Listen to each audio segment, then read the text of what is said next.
I grew up on a cotton farm in South Texas and graduated at Rio Hondo High School. Then my twin sister and I came to, I've got some water, thank you, came to Bethany, Oklahoma, and went to college at Bethany Nazarene University. I'm here applying for a job. I'm applying for the job of governor of Oklahoma. And I approach doing so by telling you a little bit about myself, because if I was out there and you were asking me to hire you, I'd want to know something about you. So I'll tell you a little about myself.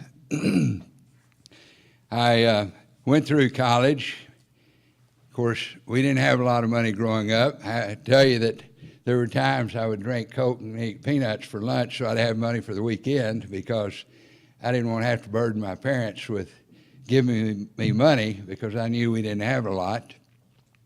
I had to work my way through college, roofed houses, worked at service stations, painted houses, and worked my way through. And I've been rather conservative with spending money. Some of you may not believe that, since I just put $1 million in my campaign, but I've been very blessed. Money's never been my goal or objective, but he's always provided it, and provided it well. I have said for years, and I do believe this, that Oklahoma, my friends, is not a poor state. Oklahoma is a state poorly run. We're not a poor state. You know, through the years, we've heard a lot of jokes made about Arkansas. Any of you from Arkansas out here? You know, they say that's where they got the name of toothbrush, you know, and kind of a backward state. Well, you know, there's something not right when in Oklahoma we have today an $878 million deficit. We have the oil industry. We make $6,000 a year more per capita than they do in Arkansas. Yet my friend Asa Hutchison on TV recently said that Arkansas has an $800 million surplus. My friends, if there's something we don't understand, there's something we don't know.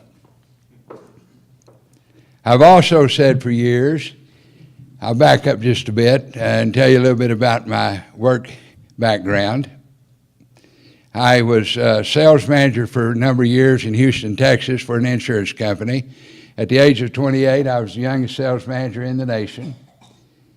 Going to law school 3 nights a week, carrying 12 hours with 3 children, leading singing on Sunday morning and Wednesday night to make a little extra money to pay my law bill. We became number 5 in the entire nation and number 1 in our region of 17 states. I'm very challenge driven. If I'm given an assignment, I'm kind of like someone that just focuses on the assignment to get it done. I'm former assistant insurance commissioner for the state of Oklahoma. I'm former state prosecutor for the state of Oklahoma. And then in 1981, I was approached by Senator Don Nichols, asking me to take the job of U.S. Attorney for the Eastern District of Oklahoma. The first 2 times he came to me, I turned it down because I had my own private practice, and I didn't want to leave my private practice. Plus the pay for U.S. Attorney is about half what I made. But the 3rd time he came, he said, Mr. Richardson, we need you to take this job to prosecute the county commissioner cases. I had the reputation of having the longest conviction record in the history of Muskogee County when I was assistant prosecutor. And the county commissioner cases were coming up. Anybody know the name Gene Stipe? Senator Stipe had already met with the county commissioners in the Eastern District of Oklahoma and told them not to worry about anything, that he had never lost in the Eastern District Federal Court, that he'd take care of them over there. So he said, we need you to take this job to prosecute the county commissioner cases. I said, I'll take it. As I said, I'm very challenge-driven. I didn't ask to be that way. It's just the way he made me. I spoke to a group of CEOs recently. I said, can anyone in the room raise their hand saying they like everything about themselves? I said, I don't see hands raised, and you sure don't see mine. And I'm a little challenge-driven, and sometimes I'd rather be a little more relaxed, but that's just the way it is. So I became a U.S. attorney. The first cases I tried as U.S. attorney were the county commissioner cases.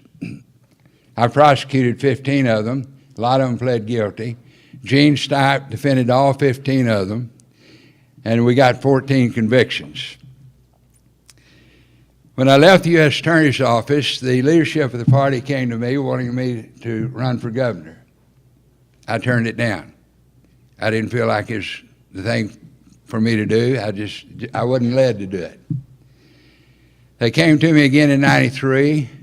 Again, I turned it down, and so they went to D.C., met with Frank Keating, and talked to him about coming back, and told him I'd turned it down. He said he'd talk me into it. He called me, and he was easier to talk into it than I was. He said he couldn't get a job. We hired him for our law firm, made him partner. He ran for governor. They mentioned earlier that I ran in 2002 as an independent. When Governor Keating's 2 terms were up, he urged me to run for governor and said, Gary, I will endorse you. You'll be the next governor of Oklahoma. And I said, Frank, I wouldn't have your job. And Frank, I think you know why. How many things have we talked about over the last 8 years that need to be done in this state that you didn't feel free to do because you didn't feel you'd have the support of the party? Frank, I don't want a job like that. If I'm governor of Oklahoma, I'm governor for the people, not a party. I'm governor for the people. I'm a Republican by choice. When I was 32 years old, assistant insurance commissioner, I didn't know if I was Republican or Democrat because I'd never been around politics. I went home one day and I asked my wife, I said, are we Democrats or Republicans? She said, we're Democrats. She was from Muskogee, so you might guess that. I said, why are we Democrats? She said, well, our family are Democrats. All of mine are, and I assume yours. I said, no, mine weren't involved in politics. She said, why are you asking? I said, well, I've been going over listening to the House and Senate in session when I'm not busy, which is pretty often. I said, and I found myself agreeing with the Republicans' philosophical positions, and I didn't know what I was. When we go to Muskogee, I'm going to become a Republican. Well, I had no idea that people cared what you were as long as you were committed to whatever you were, but I found out different when we moved to Muskogee. Having a successful career in DA's office, I was sought after to run for Congress as a Democrat by a fellow church member of mine who was president and owner of a bank. So I decided I better find out what I was, because he was a Democrat. So I got both party platforms, reviewed them, and I knew instantly I was Republican. So I registered as a Republican. He calls me, brings me back out to the bank, go down Monday morning, change back over, here's what you're telling the media, we're going to make you our next congressman. I said, Mr. Hanna, my number one desire is not to be your next congressman. My number one desire is to be where I believe God's leading me. Mr. Hanna, I may have missed it 180 degrees, but in my heart, I have a peace that that's where I am. And Mr. Hanna, I may have felt led to change the Republican Party just so I won't become your next congressman. And if that's the case, I'm at peace with that. Folks, I stand here tonight because, as I said to Frank Keating when he called me from D.C. to try to talk me in to run for governor, I said, Frank, it's not my time. Why don't you come home and run? I do believe tonight, as I believe now for several weeks, it's my time. I don't need the job. I'm not looking for a career in politics. I'm looking to change our state and bring it back to a healthy condition. I was in Porter recently, and a gentleman and his wife came up. She took some literature from our table. I went over to shake his hand, he let me know very clearly in a very angry tone of voice that he did not want to shake my blankety-blank hand, that I'd be just like all the rest of them, that I'd make all these promises, and I wouldn't do a blankety-blank thing that I said I would do. And he was angry. I took a step toward him. I looked him in the eyes, and I said, "Sir, I want you, if you believe what you said, to look me in the eyes and tell me that I'm lying to you." And he very angrily ordered me to get out of his face. I stood there, he backed up a step, and I kind of smiled. He said, "Well, you do have a good smile." I said, "No, I'm serious. At my age, not needing the job, not looking for a career in politics, if you really believe that I'm out here just for the heck of it or the fun of it, I would like for you to look me in the eyes and tell me, when I say what I will do if I become governor, that I'm lying." I said, "Sir, you need to do something about your anger." Well, he and his wife left, and I love the story because of the end of the story. About 30 minutes later, he comes back, he and his wife, and I walked over to him. He said, "Okay, I'm ready to talk." He said, "I'm a Republican, but I'm frustrated."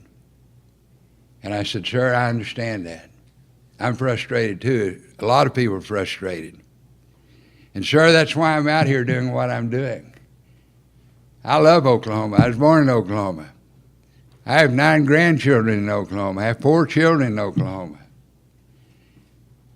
I want to do all I can to help turn our state around. And sir, I need your help." And he said, "You've got it." Folks, I think that's what people are looking for, someone that will say what they mean and do what they say. The turnpike was mentioned, and there's a lot more to what I have to talk about. How much time I got left? You got 8 minutes. 8 minutes. And the rest of it. Okay.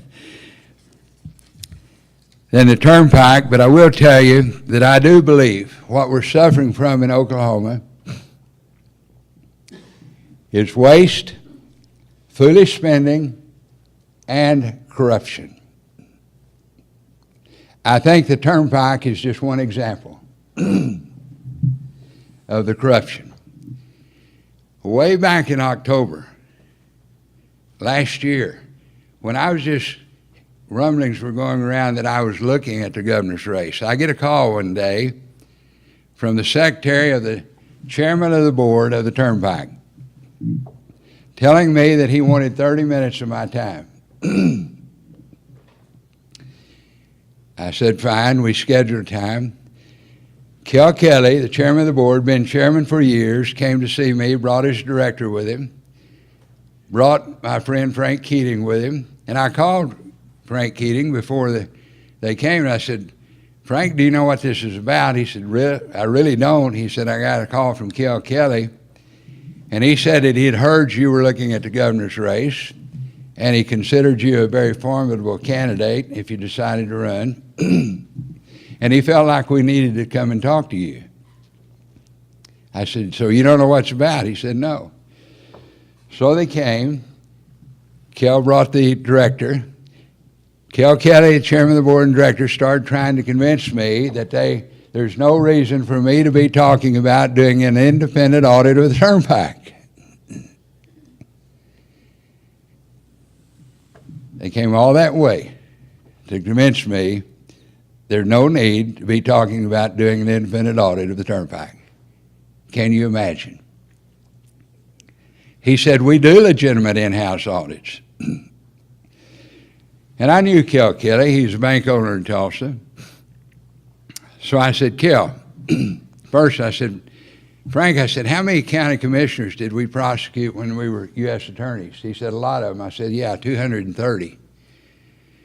And I said, "Frank, I think you would agree by most part, these folks were pillars of the communities that they served. They were church-going people. They were family people. They're highly respected. And Frank, I think you would agree they got by with it for so many years because nobody could believe it." He said, "Yeah."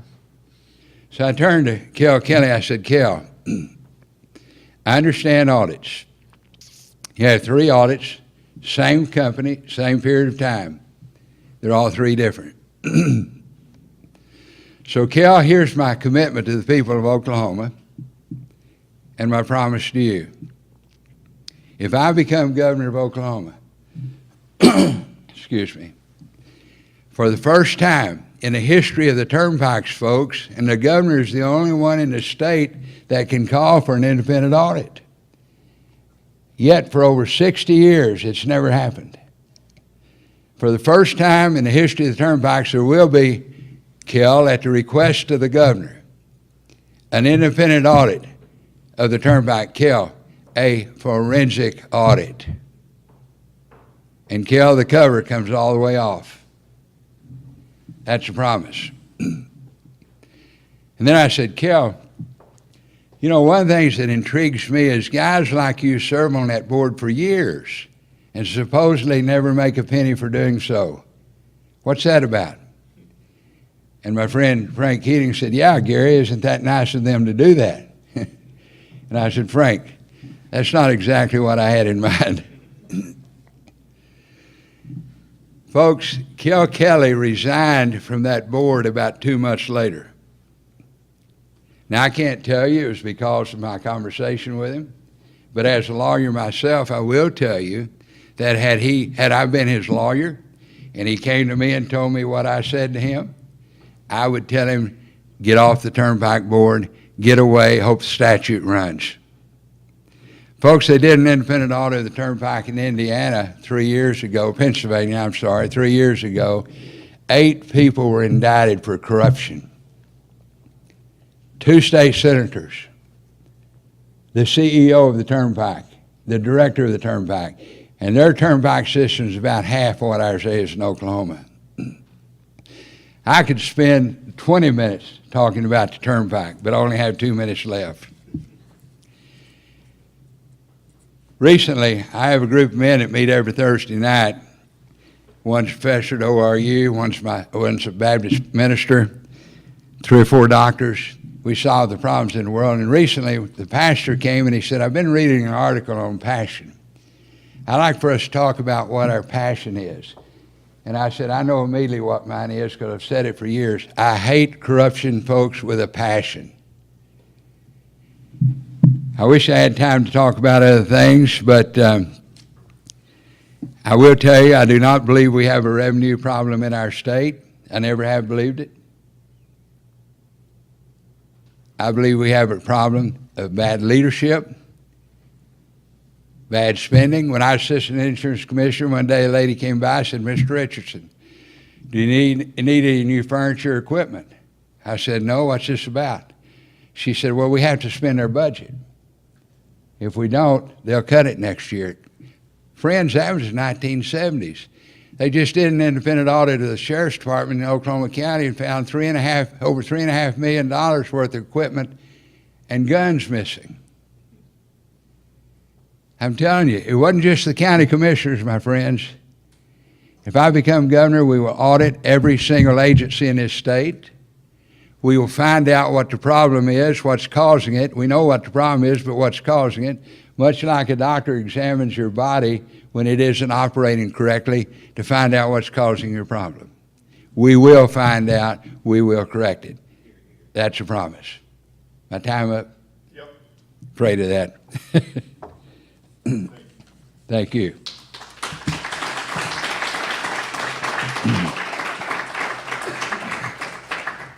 So we'll begin with the question about the budget, which you've already started to allude to. In light of repeated state revenue shortfalls, what changes will you pursue to develop responsible fiscal policy? Well, as I said, that I touched on a moment ago, I do not believe we have a revenue problem. I believe we have a spending, a waste problem, and corruption along with it, and I will audit every agency in the state.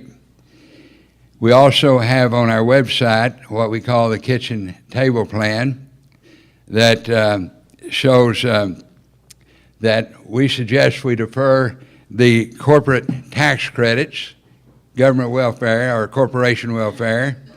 And, we have right now about $500 million to $2 billion in corporate welfare tax credits. We suggest we defer those for 2 years, get our state back on a healthy standing, and then make the right decisions from here on out. We also have in here, for example, do you know what swag is? We spend $17 million a year for swag. That's putting names on coffee cups and pens. We're still doing it, even though we have the deficit we have.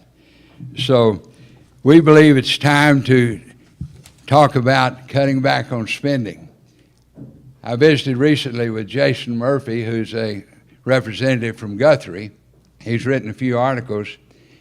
He said to me, there's one thing, he said it, I'm quoting him, there's one thing I never hear discussed in our meetings. That's cutting back on spending. It's never discussed. He said the legislators will not make the tough decisions.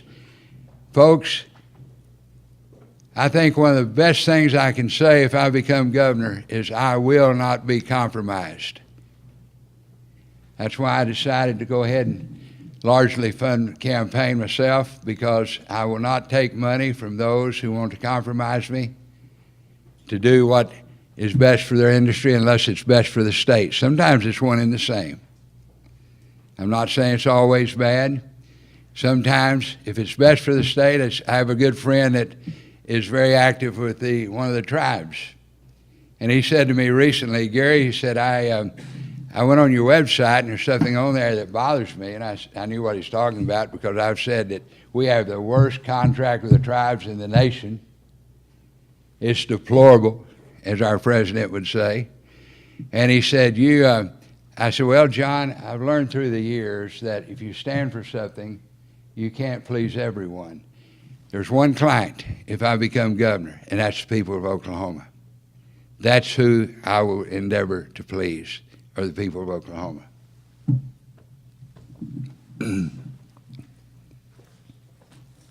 Next question is on education. This, of course, is near and dear to my heart. Current policies in this state have resulted in low morale in K through 12 and higher education, teacher shortages, and diminishing learning outcomes for students. What policies will you advocate in order to ensure quality education for Oklahoma's future? Well, again, I said earlier, if I become governor, that we will audit every agency in the state, and I will start with the Turnpike, then will be ODOT, then will be the education system, then will be the state prisons, and Grand River Dam Authority. Those will be the first 5. Again, to find out, not to punish. Audits are not to punish. Audits to find out what's causing the problems. I very much so believe in the schools being locally run by the local school boards. I represented as a lawyer earlier on in my career a school, Fort Gibson School District, and I believe the parents should have a choice as to where their children attend school. I don't think it should be defined by their zip code. And we have on our website my education plan that you can go on our website at GaryRichardson.org and see. And I will tell you that we spent, I would imagine, at least, Bob, would you agree, maybe 30, 40 hours putting this together with some of the top-notch educators in our state. And I think you will like it. I would be for keeping the federal government out of our school system. I've talked to superintendents around the state, and one of the things that I hear over and over again, we spend more money having to comply with the federal regulations than we get, the 7% we get. It's kind of like they can have the cheese, just let us out of the trap. I'm opposed to Common Core. I'm opposed to anything that even has slight appearance to socialism. So there's only one position that I differ from the Republican platform. I'm a very open book, so I'll tell you what it is. You may not even ask the question, you wouldn't know unless I told you. I do not agree with vouchers. You know, the way I put it, the way I see it is, the local school district provides a desk for little Johnny. And if we give little Johnny's parents a voucher to go somewhere else to get education, we're paying twice. And I believe our local school districts shouldn't be required, and taxpayers shouldn't be required to do that. Now, when my children were in high school, my daughter, my two sons graduated from Fort Gibson High School, but my daughter, we were living in Tulsa at the time, we sent her to Metro, which is a church school, and it never entered my mind that anybody else should pay for it but me. I mean, I just never even thought of that. You know, when she had a place at the local school, it never entered my mind that they should help pay for it. So I do believe that we have a school system that we need to support. And I will be a strong supporter for local schools. Thank you. Don't forget to do question cards if you got any burning questions on your mind. This next one is pretty open-ended. What role does state government play in economic development? You know, I was asked that the other day in a radio interview, and this came to my mind. As a trial lawyer, you know, a lot of times I get up to make a closing argument, and I think of something that I'd never thought of before I stood up to make a closing argument. So sometimes those are my best thoughts. But in this interview, I was asked that question. I said, well, you know, it's probably one of two ways. We either buy businesses to come into our state by giving them all kinds of tax credits, etc., or we become such a state that they have desire to come to our state. And I said, you know, it's kind of like a guy's looking for a wife. If he has to pay her to marry him, that's probably not a very good deal. Because somebody would probably come along later and pay her more. So that leaves us with the fact of becoming a state that entices businesses to come here. You know, it's kind of like, again, someone wanting to marry you. You better brush your teeth, comb your hair, clean up. We need to do that in Oklahoma. How many businesses want to come to Oklahoma when we have an $878 million deficit? How many businesses want to come to Oklahoma when we have turnpikes eating up our state, destroying economic development? Look at between Tulsa, Oklahoma, and Oklahoma City. What do you see? Nothing. Nothing. It destroys the small towns. It lowers the property values, which lowers the property taxes. You don't have private businesses. Then go between Oklahoma City and Kansas. What do you see? You see development. Folks, rural turnpikes destroy economic development.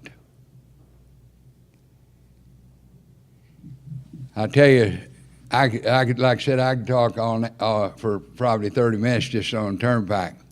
There's a blog recently by a pastor from Wagner who was coming from Branson home to Wagner, and he said he got upset because he's driving on good highways in Missouri, didn't have to pay. He gets into Oklahoma, he's driving on deteriorating highways and has to pay. And it's in his blog. I called him to verify the facts that he had in his blog. So he called the transportation department in Missouri to ask what they spend on highway upkeep.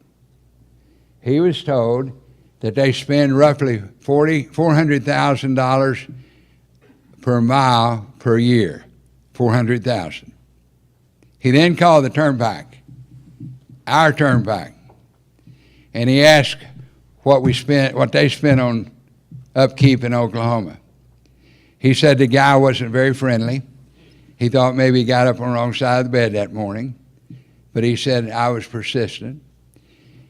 He was told, anyone want to guess how much he was told the turnpike spends on upkeep in Oklahoma per mile per year? Any guesses? 75. How much? 75,000. $75,000. Going once? $3 to $4 million a year per mile. Folks, that's scary. That's scary. $3 to $4 million a year. I do not doubt for 1 minute that the books and records show that to be the case. The question is, where is the money going? That's what a forensic audit will find out, my friends. Where is the money going? And folks, until we do the tough things in this state to bring back health, it will not happen. It will not happen on its own. One of our candidates for governor recently was on a radio interview in Tulsa. He made this statement. He said, we won't dig out of the mire overnight. We're looking at probably 15 to 20 years. I won't even be around then. 15 to 20 years. It will take some time, but it'll take a lot of hard work, but I'm up for it. I'm ready. And if not now, my friends, when?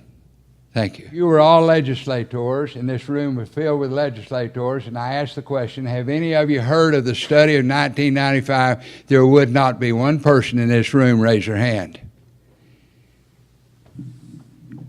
A study was done. When I ran for governor in 2002, I was told the contents of the study because the person that did the research writing for the House and the Senate in Oklahoma supported my position because he had seen the study. But he wouldn't let me have a copy because he worked for the state. But he gave me the information. We went to the library. I had 3 of my workers go to the library and spent hours, right guys, searching for this study. They finally found it. It had been misfiled. Listen to me. The study clearly says, it's on my website. You can go see it. Take down the toll roads. Put them under ODOT. Save this state millions of dollars. Open up economic development. It's in the study. The people of Oklahoma have never seen that study. It was put on a shelf, not made available, and our state paid thousands of dollars for Pete Marwick to do the study. People say to me all the time, but Gary, can we do it? I say, go to my website, GaryRichardson.org, and look at the study. You won't have any more questions. Save our state millions of dollars, folks. That's why I say waste, foolish spending, and corruption has us where we are today. And I totally believe that. As a former U.S. attorney and a former state prosecutor and a lawyer for a number of years. And by the way, I have the largest verdict in the nation for defamation. It's in the Guinness Book of Records. You can go read it. $58 million in Waco, Texas. When they say sick 'em dog, I think they're talking to me. Yes. On that note, this will be right up your alley. Diminished funding for law enforcement, corrections, and human services has had a devastating effect on many Oklahoma communities. Describe the policy measures you would support to help alleviate these problems. Thank you. The last time I ran for governor, I said then that I would put as a requirement, I would work it in as a requirement, that every new assistant prosecutor had to come to Oklahoma City and go through a 1-week training course on what justice is about. Justice is not always putting someone in the penitentiary. We need to go from tough on crime to smart on crime. Put people in the penitentiary we're afraid of, not the ones we're mad at, right? When my son was assistant DA in Tulsa County before he became the district attorney, one day he and I went to lunch, and he said, well, I got to get back. I've got to take a plea this afternoon. And I said, well, tell me about it. Well, I'm entering a plea. A guy's pleading to shooting with intent to kill. I said, well, what? Tell me about it. He said, well, he was a night watchman, and people were breaking into the place where he worked. And sometime one night, a guy was breaking in, and he shot, he's charged with shooting with intent to kill.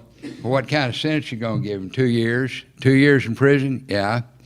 Tell me about the man. Well, he's married, 56 years old, wife and 3 children. Ever been in trouble before? No.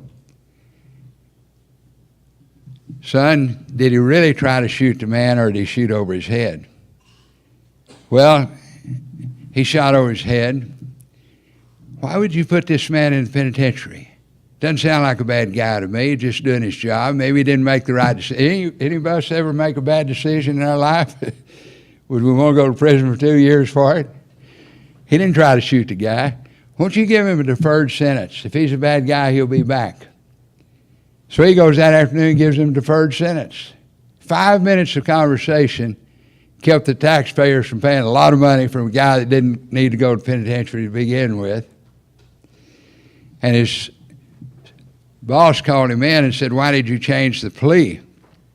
So he told him about his conversation he had with me, and he said, I agree with your dad. I'm telling you, one of the reasons prosecutors are tough on prosecutions is because they use that when they go out to campaign for re-election. Well, we have this kind of a conviction record. But we need to be smart on crime. We're the #1 incarceration state in the nation of women, and #3 when it comes to women and men in the nation. In the nation. Folks, there's something wrong when we're #1 in the bad things and last in the good things. You agree? I mean, we're 49th when it comes to paying school teachers. We don't want to be there, right? If we don't want to be there, we got to change the way the state's being run, or we'll be there. And folks, if we're not going to do it now, the question is, when? When are we going to do it? I do believe in criminal justice reform. I'm a supporter of it. And I will advocate it. And I will say this to you. I'm not a supporter of lobbyists who give gifts to the representatives and the senators to get what they want. If what they're selling is good enough, they shouldn't have to give any gifts, right? You agree with that? But I promise you this, if you elect me governor, and I'm applying for the job, I will be the strongest lobbyist for the people of this state that you have seen in a lot of years. That's a promise. As I said to the man in Porter, just look me in the eyes and tell me you think I'm lying. Thank you very much. Last question. What do you believe is the proper relationship between state and federal government? If elected, what kinds of partnerships with the federal government will you seek or avoid in order to promote the well-being of Oklahoma citizens? What was the last part? If elected, what kinds of partnerships with the federal government will you seek or avoid in order to promote the well-being of Oklahoma citizens? Okay. Well, the first thing, of course, we have to look at is sovereignty. And I believe all sovereignty comes from him. I believe he is sovereign. Then we look at the Constitution to see about sovereignty. And of course, the 10th Amendment says that the powers not delegated to us, the U.S., by the Constitution, nor prohibited by the Constitution to the states, or reserved to the states or the people.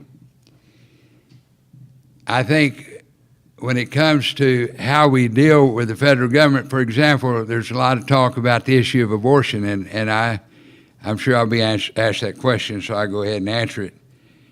I am totally opposed to abortion. I believe there's life at conception, and I believe to take that life is murder. I very much believe that that's the case. We want to do something about the abortion law in Oklahoma, but as it stands, first, there has to be something done on the federal level. And I'm the one who believes that, as do a lot of people, that we're one justice away from seeing that done. And then when that happens, then we have to do things in Oklahoma. I would be in eliminating federal oversight of education, as I've already talked about, as well as other federal programs that do more to create bureaucracy than necessary. A lot of people talk about Obamacare. I talk about Obama don't care. I was talking the other day with a lady that runs a doctor-owned hospital, and she was telling me that because of Obamacare, that they're limited to the number of beds that they can have in that hospital. Bob, you were there, weren't you? Yeah. I think when it comes to immigration, I personally am in favor of working closely with our federal government. First time I saw Ronald Reagan on TV, I told my wife, who loves politics, by the way, I said, that's my man, and I'll tell you why. I said, I may not agree with everything he says, but I do believe he believes what he says. And more important than that, folks, as I said to my wife, I believe this man has a real heart for our country. And I think that's so important. You know, in the law practice, and I've mentored lawyers over the years, I've written tapes on winning in the courtroom, etc. I've said for years to lawyers, if you're in this business to make money, you will burn out. It's too tough of a business for money to be your motivation. If you're in this business to help people, you will never burn out. If we have a passion to help people, we will never burn out. And I stand here tonight as a man that has a passion to do what's best for our society. I don't need the job. I'm not looking for a career in politics, so I don't have to compromise myself. I'm here to do the will of the people and what's best for our state. So I'd work to pass laws banning sanctuary cities, for example, in Oklahoma. Texas did that last year, and that'd be one of the things that I would work toward. Thank you. Thank you. Now, are there any more question cards from the audience? Hold them up, round them up. Come, strategically placed students. And I would tell you folks that not being in the political arena all these years, there are a lot of things I don't know, but I have a desire to know, and I also have a determination to do what's best for the state. And I'll take your questions. If I don't know the answer, I'll tell you I don't know the answer. Isn't that right, James?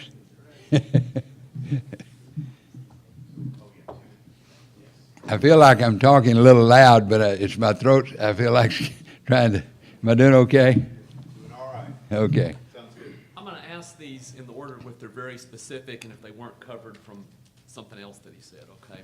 I'll hit those before I hit ones that are just personal opinions. Okay. I'll hit ones that are hard policy questions. Sure.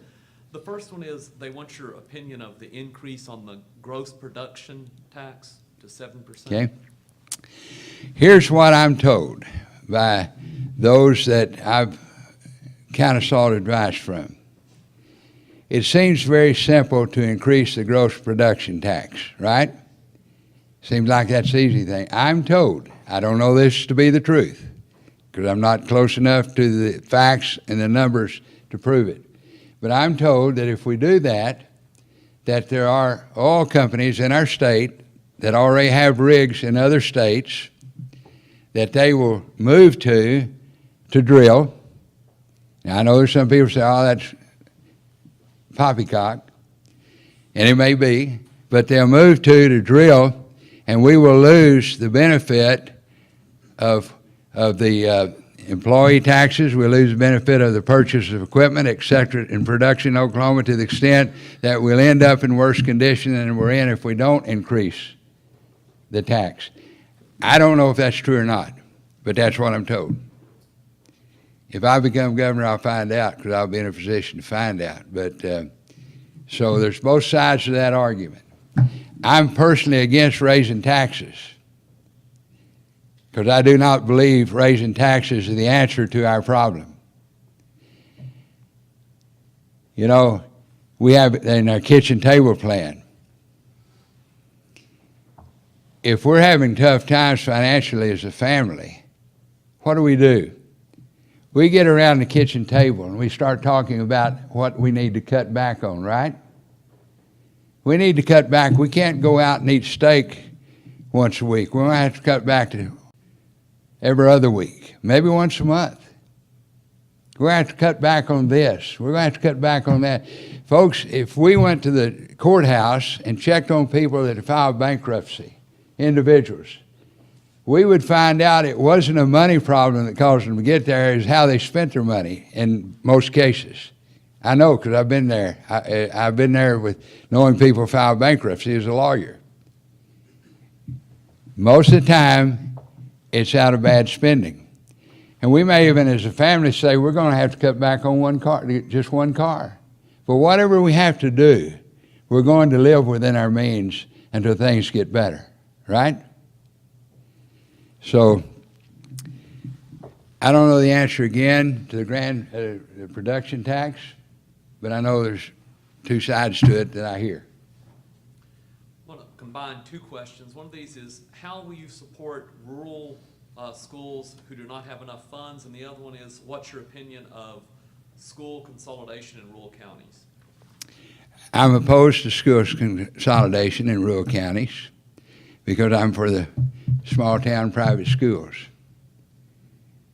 My children went to Fort Gibson and got good educations, and we were part of the local education community, and I think they've served us well for all these many years. I support them. Now, what was the first part of that question? I'm sorry. The first part. The first part was, how would you support rural schools who do not have enough funds? The first thing I would do is an audit. If they don't have enough funds, there's a reason why. And I say again, we are not a poor state. Now, our plan, if you'll read it on our website, shows the way that we have right now with what's going on in our state right now to fund $3,000 a year per teacher. Just go look at our plan on the website, GaryRichardson.org. This is a good tactical question. How do you plan to work with the state legislature to accomplish your goals? You know, I say it's all about leadership. I've had a number of state senators and representatives come to my office to talk to me, and the one key thing they say, I think I can say every time and be very truthful about it, is we need leadership. We need leadership. And I've said for years, as a private, being a sales manager for an insurance company, developing, I think, one of the largest plaintiffs' law firms in the state, if people working for you don't want to see you succeed, you're failing as a leader. You're failing as a leader if they do not want to see you succeed. You're failing as a leader. So I believe it goes back to leadership. And, you know, our lieutenant governor in our state's head of the Senate, and it's leadership. What's the first part of the question? I was trying to think of the first part again. How do you plan to work with the state legislature to accomplish your goal? Okay. I was in President Reagan's home before he became president. I was one of two from Oklahoma invited out. I was part of the Christian Coalition. And I remember one question he was asked and one answer he gave, and it was this. Someone said, Governor Reagan, how is it that you think you can be effective in Washington, D.C. as a Republican president when the House and the Senate are pretty much run by Democrats? I've never forgotten his answer. He said this. He said, well, I'll do the same thing that I've done as governor of California.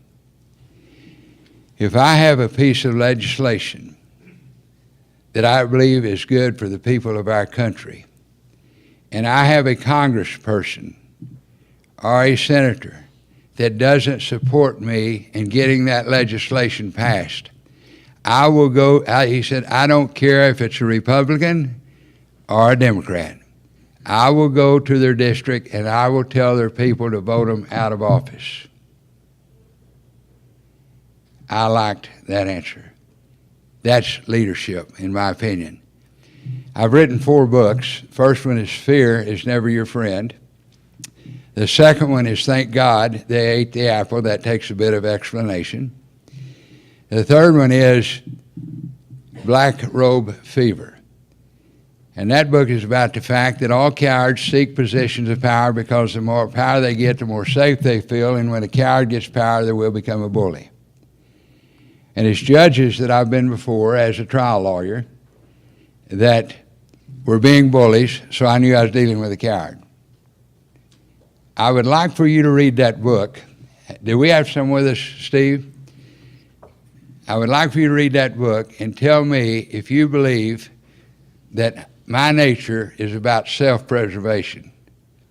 One case, I was told by a judge, my client was a district attorney, looking at 84 years.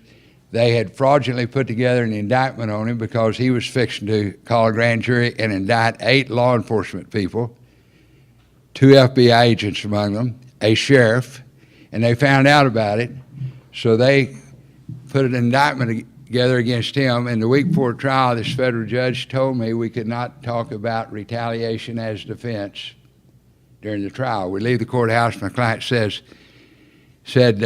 what are we going to do? I said, what do you mean, what are we going to do?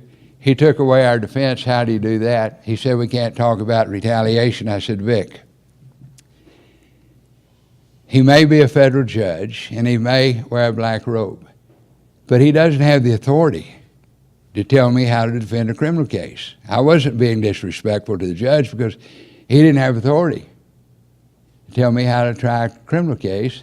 And he said, so what are you saying? I said, what do you think I'm saying? You're going to talk about retaliation? I said, I'm going to talk about retaliation. I said, what makes more sense to you? You going to jail for 84 years or me going to prison, or you going to prison 84 years or me to jail for 6 months? Long story short, the judge held me in contempt of court 8 times the first week, assured me I was going to jail for 6 months, and I said, Judge, I think you know I'm willing to pay that price to give my client what he's entitled to. My client was acquitted. The judge told me going home to Tulsa. Read my book, see if you believe I'm about self-preservation. We have time for 2 more questions. Okay. The first one is, with the less than stable energy from oil situation, how would you develop new or emerging industries such as the creative industries so that we are less revenue dependent on oil? Well, I pretty much covered that earlier and say this, that I would move forward to make our state a state that was attractive to new businesses. We will take down, my friends, the toll roads, just like the study said. Open up for economic development. Save our state millions of dollars. We will do that. We will clean the state up. We'll get rid of our deficit. And we will be a state that people will look forward to marrying and not have to be paid to marry our state. And lastly, if you are elected as governor, what, if any, changes would you make in regards to education, teacher education, salaries? Well, again, go to our website and you'll see where we already have put a plan together that I think you will see has logical basis for a $3,000 increase per teacher in the state of Oklahoma. That's just a beginning. I would be committed to raising the pay raise. You know, I talked to a teacher, superintendent of schools in Muskogee this last week. She lost 3 teachers to Arkansas last year. That backward state over there, right, that we've made fun of all these years. Now they're laughing at us. We got to change that. Amen? We got to turn it around. Thank you. You'll have 5 minutes for a closing statement. There were several other good questions, but he's going to stay around afterwards for a little while if they could meet Sure. with you. Is that okay? But I'll be happy to. you have 5 minutes for a closing first. We had a 16-hour day yesterday. Is that about what it was, Steve? And I went to bed 11:30 last night. My wife said, "I bet you're tired." I said, "No, I'm energized." God has blessed me with good health and with a lot of energy. And where's my driver? We were watching a football game the other night after a full day on the campaign trail, and I looked over and laying over asleep. He's 23 years old. I think he went to get the books. The books we have are Black Robe Fever. You can have them for cost, $5 a piece. If you don't have $5, you don't want to pay for them, just pick one up and take it. I'd like for you to read it. And again, I want to tell you it's a joy to be here. I appreciate you coming out. I appreciate you giving me this opportunity. A lot of who I am today is because of the father that raised me. As I said, my dad went through the 3rd grade, but he was a real man of faith. I remember when I was about 12 years old, our cotton was in bloom, which was our main income for the year. He did sell cars on the side, and then when my twin sister and I left for college, he had been late speaking as a minister. He became a full-time pastor. But my dad and I were standing on the back porch, which was my bedroom, with a curtain that divided the porch. And a big hailstorm came and was beating our crop to the ground. And I knew this was our annual income. And I'm standing there as a 12-year-old boy thinking, I wonder how this is affecting my father. We stood there. After a period of time, he reached over and rubbed my hair, and he said, "Well, son, I think it's time we go to bed." That was it. I never heard him complain. I never heard him see himself as a victim. I saw him put his shoulder to the wheel and do what had to be done to make ends meet. Ladies and gentlemen, if I become your governor, you have my word. I will put my shoulder to the wheel, and we will make ends meet. We will make this state a healthy state again for our children and our grandchildren. Thank you very much, and God bless each one of you.